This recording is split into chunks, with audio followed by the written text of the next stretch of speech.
You are what we like to call a collector. You got a whole bunch of stuff. This stuff's going to be worth something someday. It might be worth something now, but you hold on to it and you have more and more and more until you realize you've created a little walking path through your home, but you can't experience the rest of, you just got too much stuff. It's time to declutter. It's time to downsize, and it's time to head to the Las Vegas Coin Company and see what all that stuff is worth. That's right. Could be worth lots of money. Scott Delors joins us now. He's the senior collectibles buyer over at Las Vegas Coin over on Eastern and Henderson. Great to have you, Scott. How you doing this morning? Very good. Very good. Good morning. Great to see you both again. Great to see you. And absolutely. How much clutter, how much stuff do we decide we just want to keep hanging on to or storing, or who knows? Is that, well, one day, I'll get to it one day. Well, this is the day. Let's take the clutter. Let's take some of this stuff, whether you're downsizing or just maybe a late spring cleaning. Let's get it on down here. I'll help go through it. Sometimes it's just that one odd item or something even I might not have known of until we look it up. There might be some value there. Yeah, no question about it. That's right.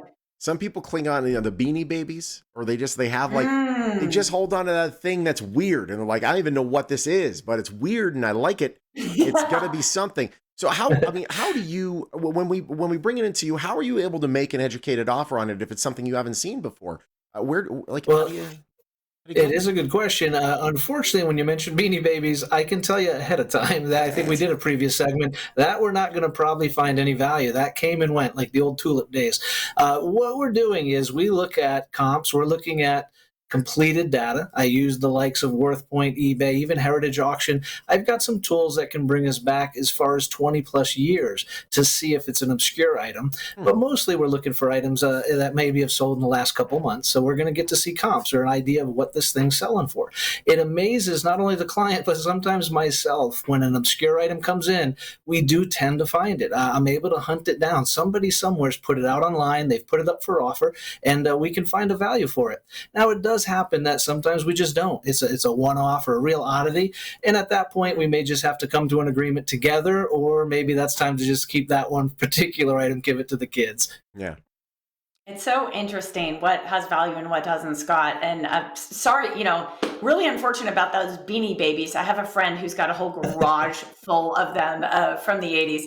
I have a pristine set of World Book encyclopedias from 1984.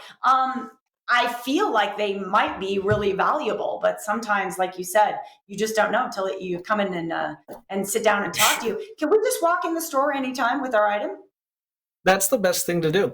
You hit a great example there. That could be, without me looking it up, that could be very low value, and because of today's technology, nothing there, or because a lot of times reference material or older items have kept some unique data in there, or people just like to collect it. So when we look at items like that, it sometimes doesn't shock me to find an item is worth not very much. Time to donate it or give it to maybe a family member, or give it away, or hey, it's time to cash it in. There could be some value.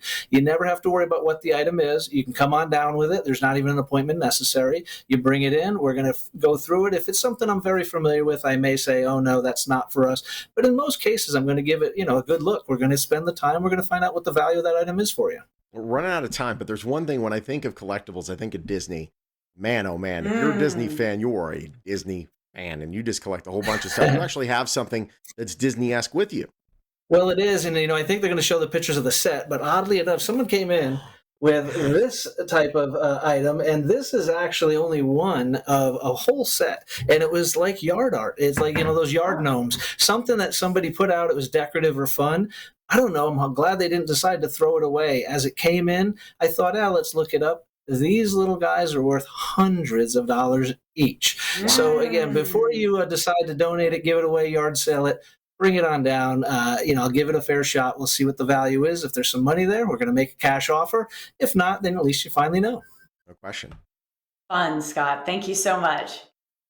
Very great to see you both. Thanks again. You never know what it is. Something so trivial could be worth so much. That's the cool thing. And that's why you should bring your stuff over to Las Vegas Coin Company. They're right there in Southeastern, on the Las Vegas side of Southeastern, because on the other side is Henderson. Technically not Henderson. But they're just like Southeastern, south of the 215, across from a whole bunch of stuff next to the Grimaldi's. There's a lot going on there. You go on, you get yourself some food, and you get some offer for your cool stuff. Las Vegas Coin Company, proud sponsor of Morning Light.